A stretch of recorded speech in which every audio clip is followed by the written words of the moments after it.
आज के लेक्चर में बेटा हम बहुत ही इम्पोर्टेंट टॉपिक स्टडी करने वाले हैं, दैट इज बीटी कॉटन। ठीक है, बीटी कॉटन बहुत इम्पोर्टेंट टॉपिक है। तो ये बीटी कॉटन एक्चुअल में है क्या? ये एक ट्रांसजेनिक कॉटन है। और ट्रांसजेनिक कैसे? इसकी क्या क्वालिटी है कि ये जो प्लांट है ये इंसेक्ट रेजिस्टेंट है। बीटी कॉटन किसको रिप्रेजेंट करता है? इंसेक्ट रेजिस्टेंट ट्रांसजेनिक प्लांट को रिप्रेजेंट करता है। किसको रिप्रेजेंट कर रहा है बेटा? इंसेक्ट रेजिस्टेंट ट्रांसजेनिक प्लांट को रिप्रेजेंट करता है। ये एक इंसेक्ट रेजिस्टेंट ट्रांसजेनिक प्लांट है। अब सेकंड क्वेश्चन आता है, कई बार एग्जामिनर पूछ लेता है कि बीटी कॉटन में बीटी वर्ड का मीनिंग क्या है। तो what is the meaning of BT? Meaning क्या है? मीनिंग क्या है बेटा? मीनिंग है बी से बनता है बैसिलस और टी से बनता है थ्यूरिनजिएंसिस। यहाँ पे हमने बीटी वर्ड यूज क्यों किया गया है? क्योंकि ये जो इंसेक्ट रेजिस्टेंस के लिए जो जीन रिस्पॉन्सिबल है बेटा, वो जीन हमने किससे लिया है? एक बैक्टीरिया से लिया है, और उस बैक्टीरिया का नाम क्या है? बैसिलस थ्यूरिनजिएंसिस। ध्यान से सुने बच्चे, कॉटन के आगे हमने बीटी वर्ड क्यों ऐड किया है? क्योंकि इसको इंसेक्ट रेजिस्टेंट बनाने के लिए जो हमने इंसेक्ट रेजिस्टेंस प्रोवाइड करने वाला जो जीन है, वो जीन हमने किससे आइसोलेट किया है? बैसिलस थ्यूरिनजिएंसिस से। किससे आइसोलेट किया है? बैसिलस थ्यूरिनजिएंसिस। ये एक बैक्टीरिया है। इस बैक्टीरिया में नेचुरली इंसेक्ट रेजिस्टेंस पाई जाती है, लेकिन हमारा जो प्लांट था वो इंसेक्ट रेजिस्टेंस नहीं था, तो हमने उसको इंसेक्ट रेजिस्टेंट बनाया है। क्या किया है? हमने उसको इंसेक्ट रेजिस्टेंट बनाया है। तो कैसे बनाया? और हमने इसी ऑर्गेनिज्म को, इसी बैक्टीरिया को क्यों सेलेक्ट किया? और क्या बैक्टीरिया के अंदर ये इल इफेक्ट कॉज नहीं करता है? या फिर हम बीटी कॉटन बनाएंगे कैसे? उसकी क्या क्वालिटी होंगी? कई सारे क्वेश्चन है, एक एक करके हम सारे क्वेश्चन को लेते हैं। सबसे पहला क्वेश्चन आता है, वाई एटेचूजन। एटेचूजन मतलब किसकी बात कर रहे हैं? हमने बैसिलस थ्यूरिनजिएंसिस को ही क्यों चूज किया इंसेक्ट रेजिस्टेंट कॉटन बनाने के लिए? क्योंकि इस बैक्टीरिया में ये अपनी लाइफ की एक पर्टिकुलर स्टेज पे क्या करता है बेटा? क्राई प्रोटीन बनाता है। यहाँ पे एक चीज देखने वाली क्या है, ध्यान से सुनना। अगर हम क्राई का सी कैपिटल लिखते हैं, ये क्वेश्चन आता है बेटा, ध्यान से सुनना। अगर हम क्राई का सी कैपिटल लिखते हैं तो वो एक प्रोटीन को डिनोट करेगा, और अगर हम क्राई का जो अल्फ़ाबेट है वो स्मॉल लिखते हैं तो ये डिनोट करता है उस जीन को जो इस क्राई प्रोटीन को बनाने के लिए कोड करता है। Cry means crystal proteins. ये क्रिस्टल्स इसके मिलते हैं, ये अपनी लाइफ की एक पर्टिकुलर स्टेज में क्राई प्रोटीन्स की प्रोडक्शन करता है। और ये क्राई प्रोटीन ही क्या है बेटा? They are insecticidal protein. ये कैसे प्रोटीन है? They are insecticidal protein. ठीक है, और इनकी प्रोडक्शन, क्राई प्रोटीन्स की प्रोडक्शन ये बैक्टीरिया कब करता है? ड्यूरिंग ए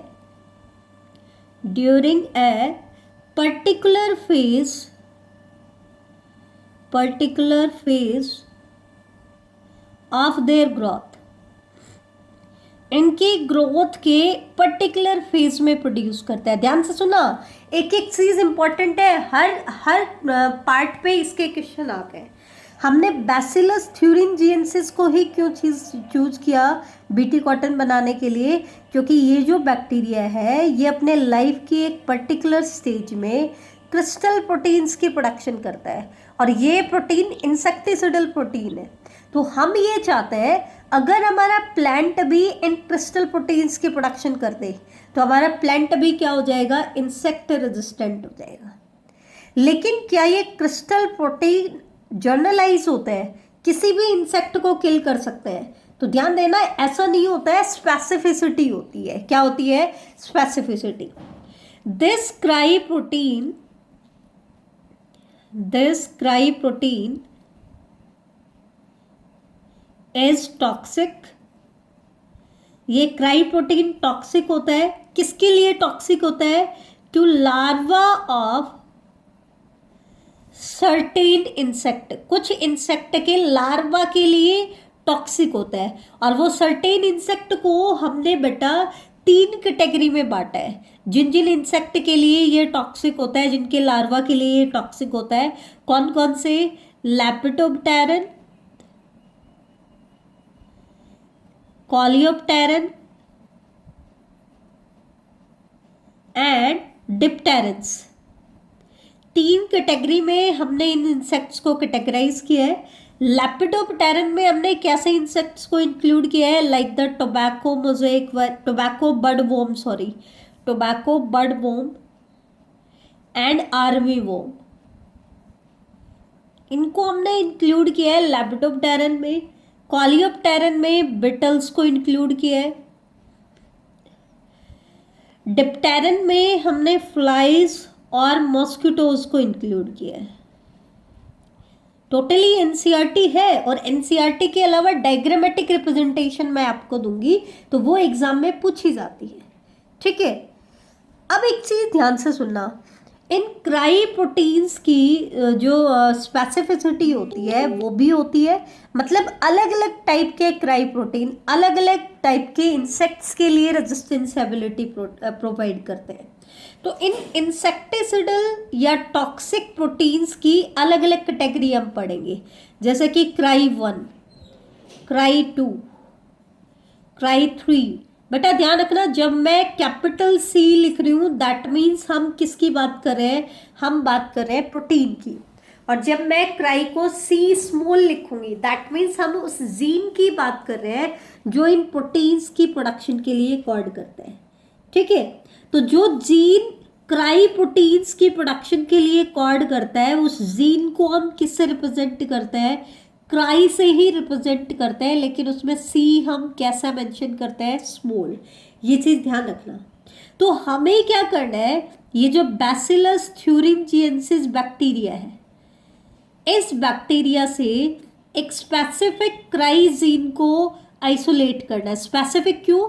स्पेसिफिसिटी इनमें होती है। क्राई जीन की अलग अलग टाइप होती है, और अलग अलग टाइप अलग अलग इंसेक्ट के लिए क्या प्रोवाइड करती है? रेजिस्टेंस प्रोवाइड करती है। तो हमें क्या करना है, इन क्राई जीन को, एक स्पेसिफिक क्राई जीन को बैक्टीरिया से आइसोलेट करना है। और बैक्टीरिया से आइसोलेट करने के बाद किस में ट्रांसफर करना है? प्लांट में ट्रांसफर करना है। ये स्पेसिफिक होते हैं। कैसे स्पेसिफिक होते हैं? एनसीईआरटी के एग्जाम्पल देकर के मैं आपको बता रही हूं। अगर आपका क्राई जीन है क्राई 1AB, ध्यान से देखना, जब आप जीन को रिप्रेजेंट कर रहे हो तो आपको क्राई का सी हमेशा स्मॉल रखना है। यहाँ पे बच्चे मिस्टेक कर देते हैं, ध्यान से सुना। अब क्राई 1AB को इंट्रोड्यूस किया जाता है कॉर्न प्लांट में, और जब कॉर्न प्लांट में क्राई 1AB को इंट्रोड्यूस कर देते हैं तो कॉर्न प्लांट को हम कहेंगे बीटी कॉर्न। और ये क्या करेगा? बीटी कॉर्न की खास बात क्या होती है? इट प्रोटेक्ट या it is protected from corn borer.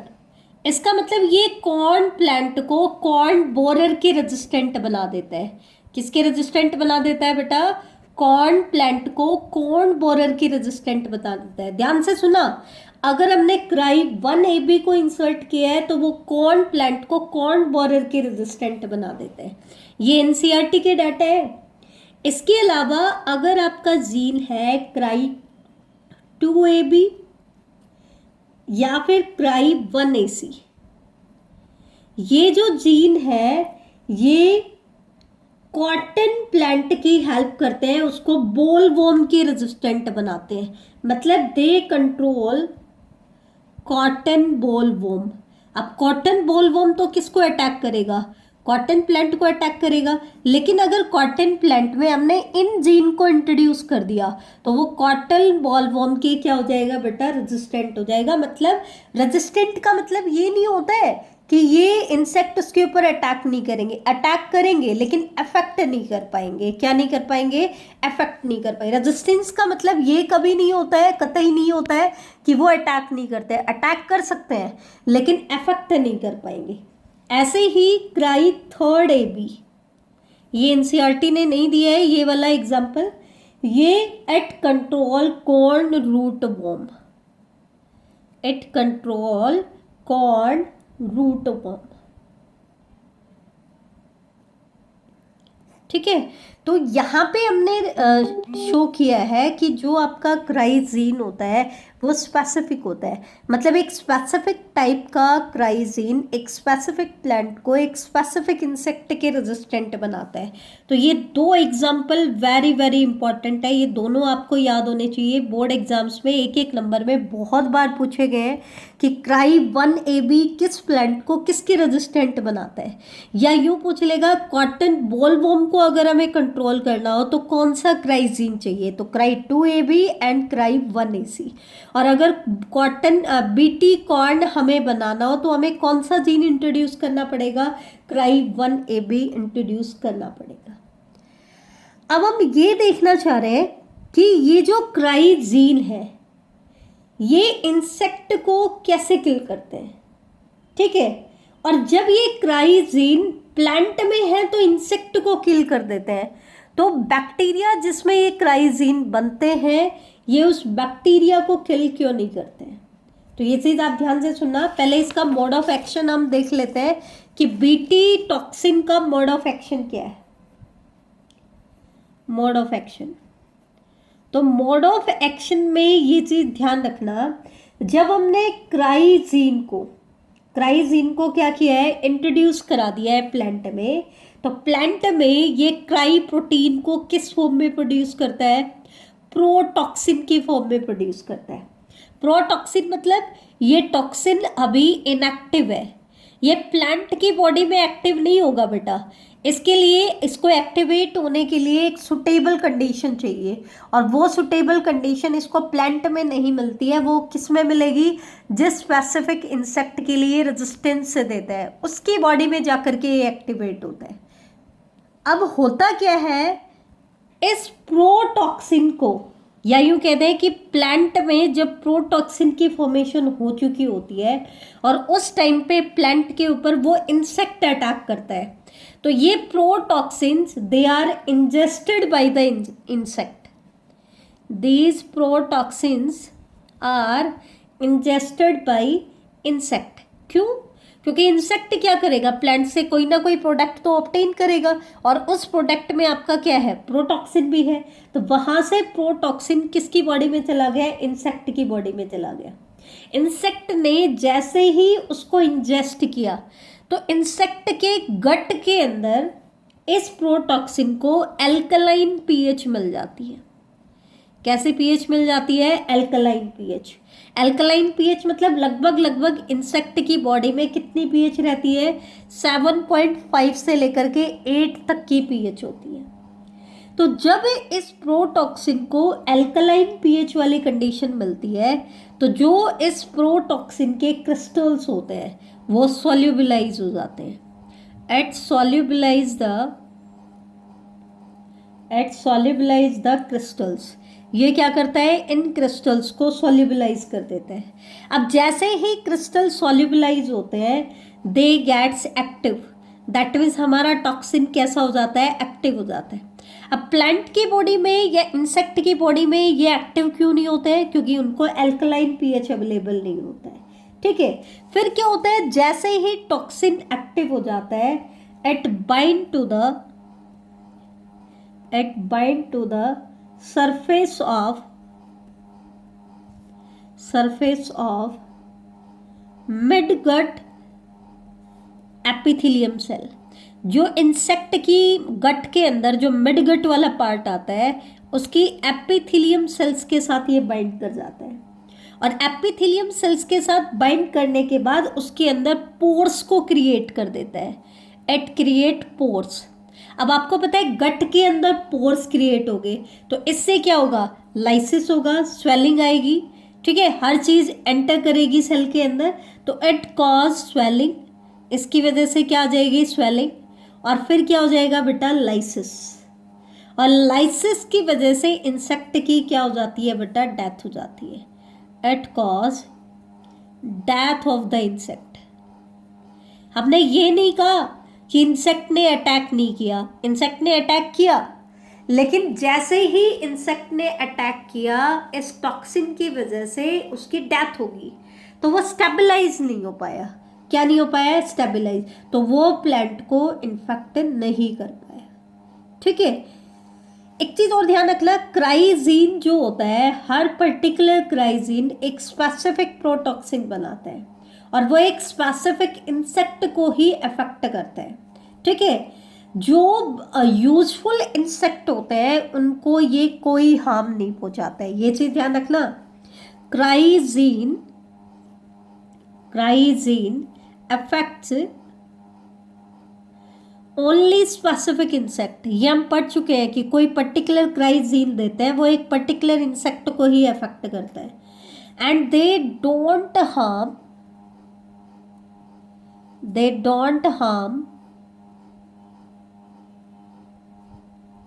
To useful, they don't harm useful insects. जैसे कि बेटा आपके बटरफ्लाईज होते हैं या सिल्क वोम होते हैं, कुछ यूजफुल इंसेक्ट भी होते हैं जो कुछ कमर्शियली इंपॉर्टेंट प्रोडक्ट देते हैं या फिर पॉलिनेशन कराते हैं, उनको ये कोई हार्म नहीं देता। ठीक है, तो ये तो हमने पढ़ लिया मोड ऑफ एक्शन। अब एक क्वेश्चन बहुत बार आ जाता है बोर्ड एग्जाम्स में कि why BT toxin doesn't kill the bacillus bacteria, कि बीटी टॉक्सिन जो है वो बैसिलस बैक्टीरिया को किल क्यों नहीं करता। बैसिलस भी तो क्या है, एक बैक्टीरिया है।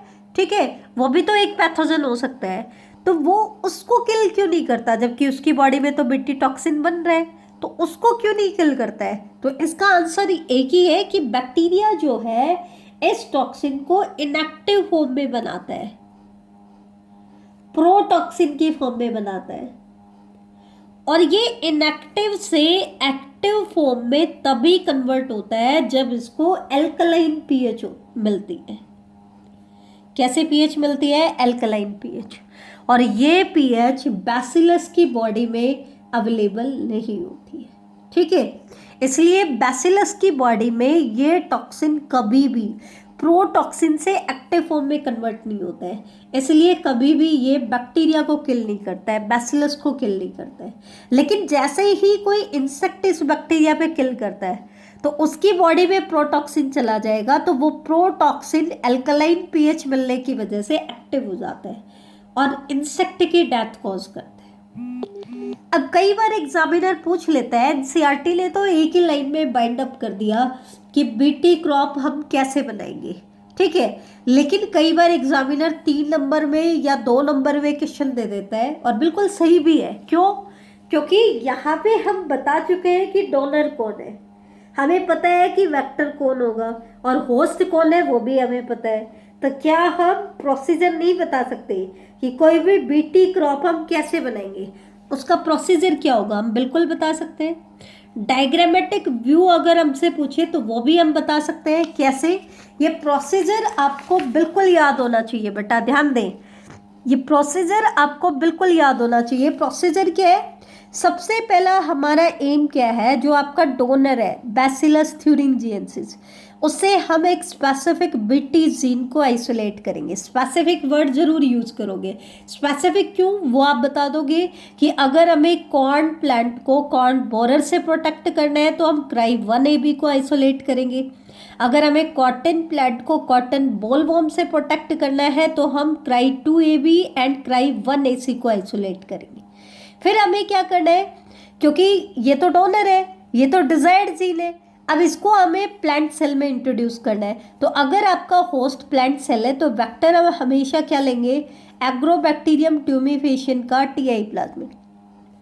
तो हमें क्या करना है, सबसे पहले दोनों को सेम रेस्ट्रिक्शन एंजाइम से कट करना है, फिर डीएनए लाइगेज की हेल्प से स्पेसिफिक बीटी जीन को हमें टीआई प्लाज्मिड में इंट्रोड्यूस कराना है। ठीक है। फिर genetically modified agrobacterium tumefaciens was allowed to infect the desired plant. और जब हम ऐसा करते हैं तो वो डिजायर्ड जीन को किस में इंट्रोड्यूस कर देगा, प्लांट में इंट्रोड्यूस कर देगा। यहाँ पे हमने देखो रिकॉम्बिनेंट प्लाज्मिड बनाए, ये बैसिलस का टोटल प्लाज्मिड है, इसको हमने रेस्ट्रिक्शन एंजाइम से काटा और क्राई जीन को आइसोलेट किया। फिर हमने एग्रोबैक्टीरियम ट्यूमेफेशियन का टीआई प्लाज्मिड लिया। क्या लिया, Ti plasmid, Ti plasmid of agrobacterium tumefaciens, और उसको सेम रेस्ट्रिक्शन एंजाइम से काटा और फिर इस क्राइजीन को टीआई प्लाज्मिड में इंसर्ट कराया, तो हमारे पास क्या बन गया बेटा, रिकॉम्बिनेंट प्लाज्मिड बन गया। कैसा प्लाज्मिड बन गया, रिकॉम्बिनेंट प्लाज्मिड। फिर रिकॉम्बिनेंट प्लाज्मिड को हमने अलाउ किया कि वो प्लांट को इन्फेक्ट करे। अब उसने प्लांट को इन्फेक्ट किया तो मे बी ट्रांसफॉर्मेशन हो या मे बी ना हो, क्योंकि सक्सेस के चांस क्या होते हैं बेटा, बहुत कम होते हैं। तो हमें कैसे पता चलेगा कि हमारा प्लांट ट्रांसजेनिक बना या नहीं बना, तो इसके लिए हमेशा हम क्या करते हैं, कंट्रोल प्लांट रखते हैं। कंट्रोल प्लांट क्या होता है, एक ऐसा प्लांट होता है जिसके ऊपर अगर इंसेक्ट अटैक करे तो उसके ऊपर इंसेक्ट के अटैक के सिम्टम्स दिखाई देंगे। बेटा ध्यान रखना, कंट्रोल प्लांट नॉर्मल प्लांट से कैसे डिफर है भाई, नॉर्मल प्लांट की तो खुद की इम्यूनिटी भी हो सकती है, हो सकता है इंसेक्ट उसके ऊपर अटैक करे और सिम्टम्स लाए। क्यों, क्योंकि उसका इम्यून सिस्टम अगर स्ट्रॉन्ग है तो इंसेक्ट जरूरी नहीं है कि सिम्टम्स दिखाई दे। लेकिन कंट्रोल प्लांट को हमने सेंसिटिव बना दिया कि अगर इसके ऊपर इंसेक्ट अटैक करेगा तो इंसेक्ट इन्फेक्शन के सिम्टम्स आएंगे ही आएंगे। तो ये डिफरेंस होता है कंट्रोल प्लांट और नॉर्मल प्लांट में। तो एक तो हमने कंट्रोल प्लांट ले लिया और दूसरा हमने वो प्लांट लिया जिसके ऊपर हमने ट्रांसफॉर्मेशन कराने की कोशिश की है। अब हमें नहीं पता कि वो ट्रांसजेनिक बना है या नहीं बना है, और दोनों के ऊपर हमने इंसेक्ट को अटैक कराया, allow insect pest to attack on these plant. तो इससे क्या होगा, कंट्रोल प्लांट पे तो अटैक होगा ही होगा, ठीक है। इंसेक्ट के जो लार्वा है वो इसको अटैक करेंगे ही करेंगे, क्योंकि इसके ऊपर तो ये तो सेंसिटिव था, तो इसके ऊपर तो डिजीज के सिम्टम्स आएंगे ही आएंगे, इंसेक्ट अटैक के सिम्टम्स आएंगे ही आएंगे। फिर हम इसके सिम्टम्स को कंपेयर करेंगे किसके साथ, जो दूसरा प्लांट जिसके साथ हमने जेनेटिक इंजीनियरिंग की थी। अगर उस प्लांट के ऊपर सेम वैसे ही सिम्टम्स आ रहे हैं जैसे कि कंट्रोल प्लांट पे, तो दैट मीन्स वो ट्रांसजेनिक नहीं बना। लेकिन अगर इस इंसेक्ट के लार्वा उस प्लांट के ऊपर अटैक नहीं कर पा रहे, दैट मीन्स हमारा प्लांट क्या बन गया है, ट्रांसजेनिक बन गया है बेटा। तो ये चीज़ आप ध्यान रखना। यहाँ पे मैं आपको एनसीईआरटी का डायग्राम भी दिखा देती हूँ, ध्यान से देखें आप। ये एनसीईआरटी ने डायग्राम दिया है, एनसीईआरटी ने इसमें क्या दिखाया बेटा, ध्यान से देखें। ये कॉटन बॉल दिखाई है, दो तरह की कॉटन बॉल दिखाई है। ए वो कॉटन बॉल दिखाई है जो बॉल वॉर्म से डिस्ट्रॉय होगी है, ये ध्यान से देखें, ये किससे डिस्ट्रॉय होगी है, बॉल वॉर्म से। और दूसरी हमने दिखाई है फुल्ली मैच्योर कॉटन बॉल जिसके ऊपर बॉल वॉर्म ने अटैक नहीं किया है, ठीक है। तो अगर बॉल वॉर्म ने अटैक कर दिया तो हमारी प्रोडक्टिविटी क्या हो जाती है, लॉस्ट हो जाती है। अब क्वेश्चन क्या आता है कि क्या हमारे पास सिर्फ बीटी कॉटन ही है, क्या हम कॉटन को ही इंसेक्ट के रेजिस्टेंट बना सकते हैं? बिल्कुल नहीं, हम किसी भी प्लांट को इंसेक्ट के रेजिस्टेंट बना सकते हैं। तो अब तक हमने किन किन प्लांट के लिए resistant gene, insect resistant gene को यूज़ किया है? तो सबसे पहले ध्यान रखना, बीटी कॉटन को रिलीज़ किया गया था फॉर कमर्शियल कल्टीवेशन, मतलब लोगों के लिए, फार्मर्स के लिए अवेलेबल करा दिया गया था मार्च 2003 में। एक ऐसा कॉटन हमने तैयार कर लिया था जो कॉटन बोल वॉर्म के रेजिस्टेंट था, और इसको हमने रिलीज कर दिया था मार्च 2003 में। बीटी टोबैको जो है, it was first culture to kill hornworm, manduca sexta. ये एक पैथो इंसेक्ट था जो इसके ऊपर टोबैको प्लांट के ऊपर अटैक कर रहा था, तो इसको सबसे पहले कल्चर किया गया था इस इंसेक्ट को किल करने के लिए। इसके अलावा बीटी कॉर्न हम बना चुके हैं, राइस बना चुके हैं, टोमेटो बना चुके हैं, पोटैटो, सोयाबीन, इन सभी प्लांट को हमने एक स्पेसिफिक इंसेक्ट के क्या बना दिया है, रेजिस्टेंट बना दिया है। तो ये था आज का बहुत ही इम्पोर्टेंट टॉपिक, जिसमें हमने पढ़ा कि बीटी कॉटन होता क्या है, ठीक है, बीटी कॉटन में बीटी जीन क्या है, कहाँ से आइसोलेट किया, इसका मोड ऑफ एक्शन क्या था, हमने बीटी कॉटन बनाया कैसे, स्पेसिफिक जीन कौन कौन से हैं, तो ये सारी चीज़ें हमने पढ़ी। तो ये था आज का टॉपिक। प्लीज़ बच्चे एक बार वीडियो ज़रूर सुने आप लोग, ठीक है।